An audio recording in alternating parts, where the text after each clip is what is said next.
ክቡር ጠቅላይ ሚኒስትር ዶክተር አብይ አህመድ፣ ክቡር ኦቦ ሽመልስ አብዲሳ የኦሮሚያ ክልል ፕሬዝዳንት ናኖ ኦሮሚያ፣ ክቡር ኢንጂነር ሀብታሙ የማዕድን ሚኒስትር፣ ክቡራን ሚኒስትሮች፣ የሀገር ሽማግሌዎች፣ አባገዳዎች፣ ሀደ ስንቄዎች፣ የአርጆ አካባቢ ነዋሪዎች፣ በቅድሚያ እንኳን ደስ አላችሁ ደስ አለን ለማለት ፈልጋለሁ። ሜድሮክ ኢንቨስትመንት ግሩፕም እንኳን ለዚህ አበቃችሁ ማለት ፈልጋለሁ። እና አቶ ጀማልን የለውጡ መንግስት ከመጣ በኋላ የተደረገው ትልቁ ነገር በሀሳብ ሀገርን መምራት ነው።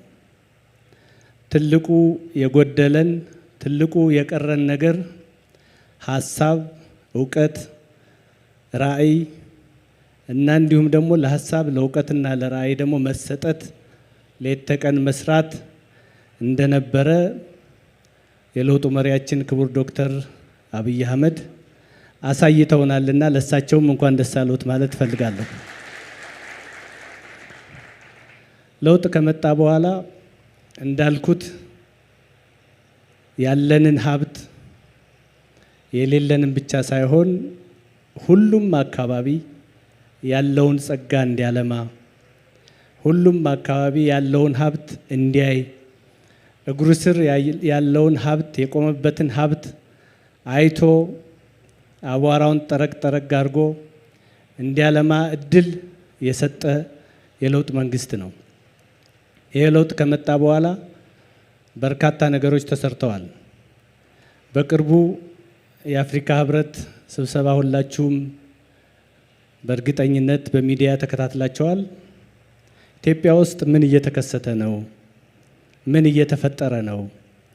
አሁን የመጣ ነው ኢትዮጵያ ውስጥ ነው ወይስ አውሮፓ እንዳይባል ደግሞ አውሮፓም እንዲህ አይነት ነገር አይገኝም። ምናልባት ወደ ምስራቅ አካባቢ ወደ እነ ቻይና፣ ሲንጋፖር ወደ እነዚህ አካባቢ የመጡ ነው የመሰላቸው የአፍሪካ መሪዎች እና ይሄ ሁሉ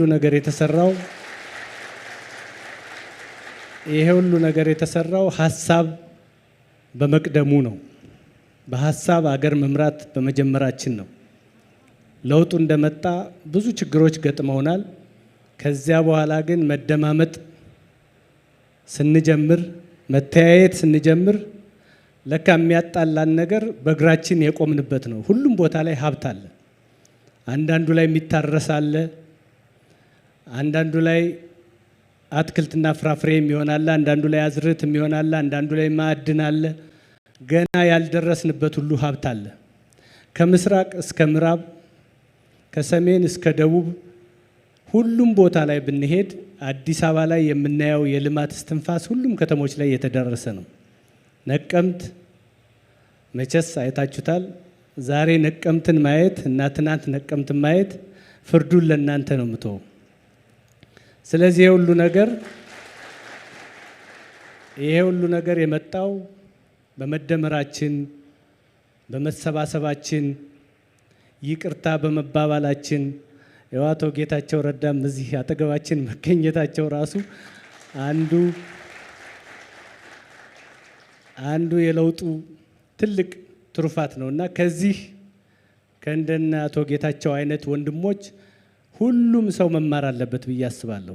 ሰላም ከሁሉም ነገር በላይ ይቀድማል። ሰላም ደግሞ በእያንዳንዳችን እጅ ውስጥ እግር ውስጥ ያለ ነው፣ ልብ ውስጥ ያለ ነው።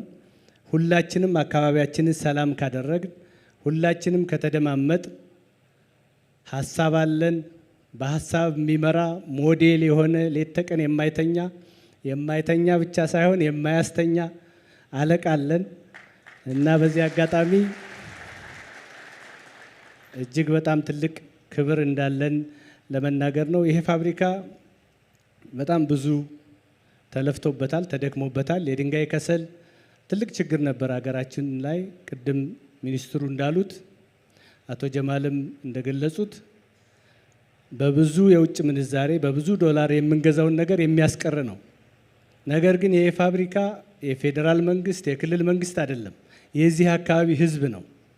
እዚህ ፋብሪካ ውስጥ የሚሰራ ሰው የሚቀጠር ሰው ከሾፌርነት ጀምሮ የማሽን ባለሙያውና ይሄንን ፋብሪካ የሚያንቀሳቅሰው ሁሉ ስራ አስኪያጁ ሁሉ አብዛኛው ሰው ለዚች ላርጆ አካባቢ ልማት የሚተጋ ያለውን ትንሽ ገንዘብ የሚያዋጣ እና ትልቅ ነገር የሚያደርግ ነውና ይሄ ፋብሪካ ከዚህ በኋላ ለዚህ አካባቢ ህዝብ እንዲጠብቅ አካባቢው ህዝብ ለፋብሪካው ደህንነት እንዲተጋ እና ከፋብሪካው የኳሪ ሳይት ወይም ደግሞ ማዕድኑ ከሚመጣበት ጀምሮ እስከዚህ ድረስ ያለውን ነገር ሁላችንም ተባብረን መጠበቅ ያስፈልጋል። በጣም ትልቅ ተስፋ እያየን ነው። ወለጋ ላይ ዛሬ ደምቢዶሎም ነበር። ከዚያ በኋላ ወደ ቄለም ወለጋም መጣን። ወለጋን በጣም አስሰነዋል። ያው ስለ ወለጋ ሰላም እኔ ራሴ ምስክር ነኝ። ባየነው ነገር በጣም ደስ ብሎናል።